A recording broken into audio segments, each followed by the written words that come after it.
What is up, guys? It is the Sound Alchemist back at it again, bringing you 40 facts on the universe of Warhammer 40k. Grab your sex toys, guys, because today we are praising Slaanesh. We are doing the lore on the Masque, the eternal dancer of Slaanesh. So without further ado, let's lube up and get ready for this sensual lore. The Masque of Slaanesh is the most infamous daemonette to have ever plagued the sentient creatures of the galaxy.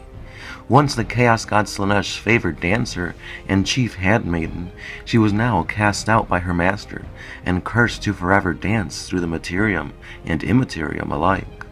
The Masque has turned his curse into a potent weapon, forcing any being she manages to seduce with her hypnotic dance to join her performance until the unfortunate soul drops dead from sheer exhaustion.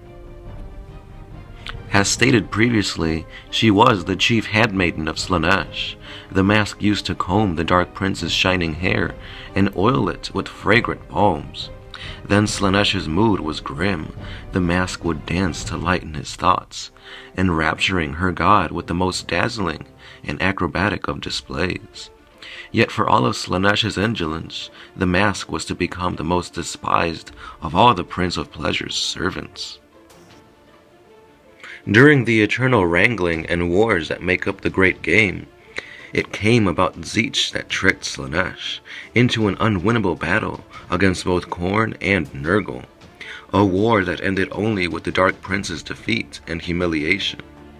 Seeing the dark mood of her master, the Masque took it upon herself to ease his heart with her most energetic and scintillating dance ever.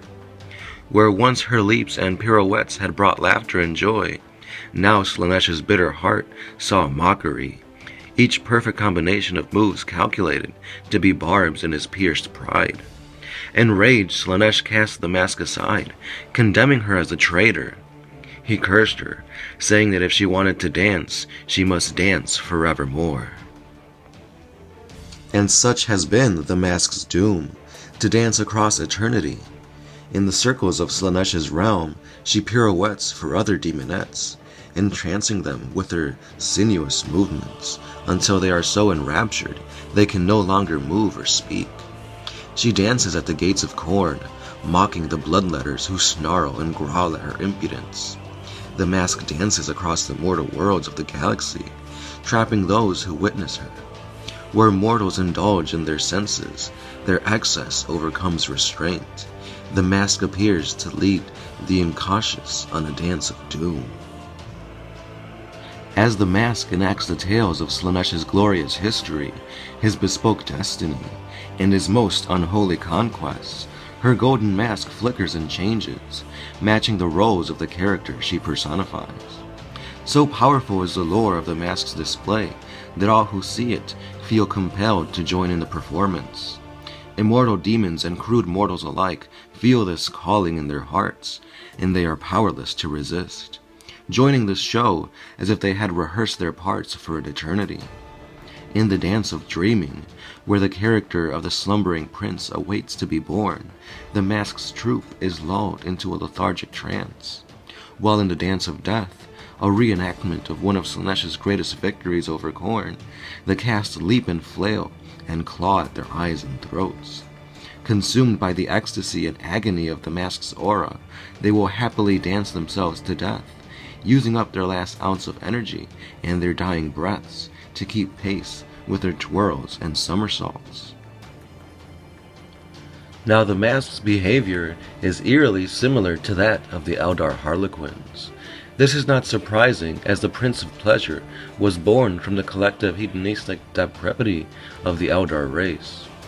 Enticing Eldars, especially Harlequins, into dancing themselves to death is one of the Masque's favorite activities. The Harlequins have a performance that tells the tale of how the Masque once managed to infiltrate one of their troops, and entrance both the troop and the audience with her whirling spell. It was only when a solitaire appeared that the spell was eventually broken, as the only Eldar able to impersonate She Who Thirsts. The solitaire was immune to the Masque's spell, and was able to match her move for 6 days and nights, until the masks finally faltered and missed a step. Horrified at this failure, the mask fled, and she now seeks eternal revenge on the servants of Kegara, the Laughing God. And that's all the lore we have on the Masque of Slaanesh, but I'm going to give you a little bit more background as to who the Masque really was before she became basically an outcast. So she was a daemonette of Slaanesh, so here's a little bit of lore on the daemonettes. Daemonettes are the most numerous of Slaanesh's servants and are his lesser demons. They serve as courtiers and courtesans in the palace of pleasure, created to fulfill Slaanesh's every passing whim. They fill Slaanesh's throne room, lounging upon silken cushions, gossiping endlessly, as they scheme to earn greater favor from their willful master. The daemonettes are also Slaanesh's warriors and messengers beyond his realm.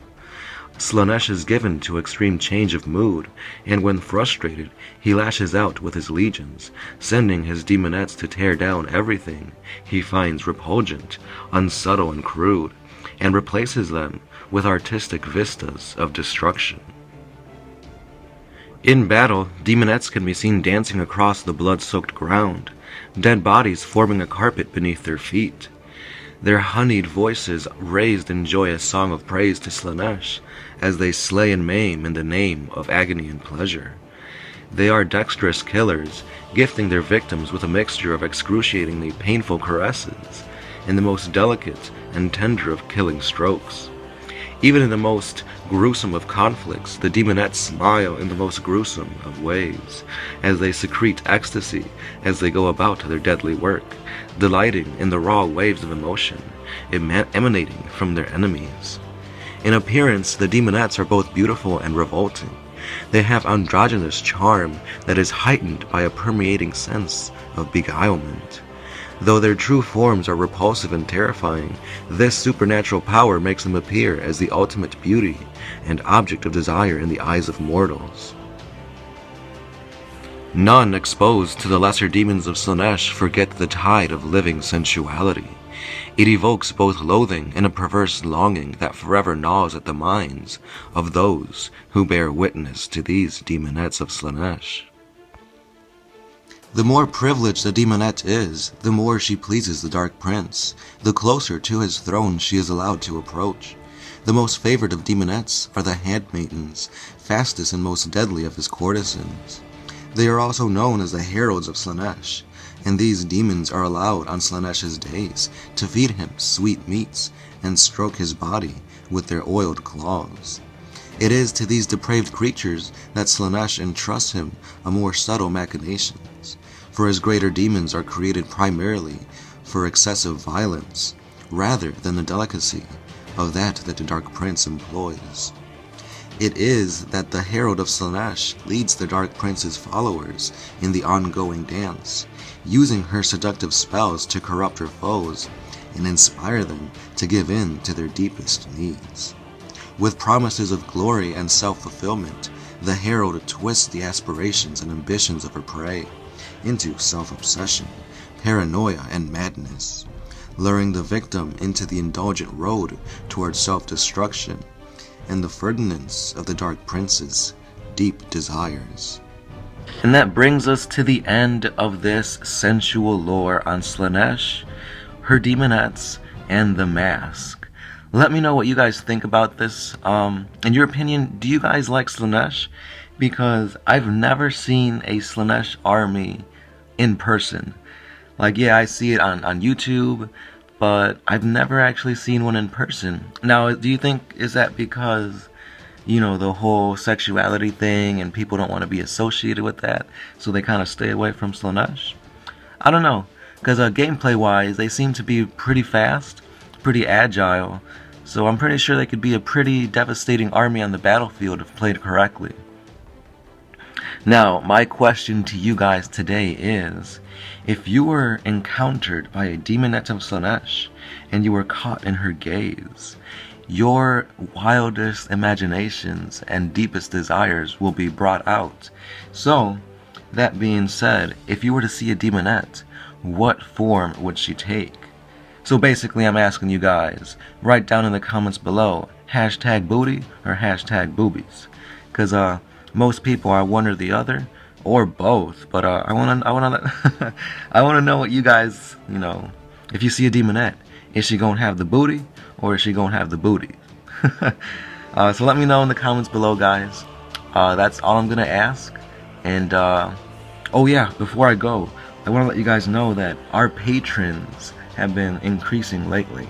So as a thank you for that, we will be doing a Patreon giveaway. Now it's pretty easy to enter. Simply just log into Patreon, become a member, and support us. It is as easy as pledging a simple $1 a month. I was gonna say $1 a day, but no, that's way too much, guys.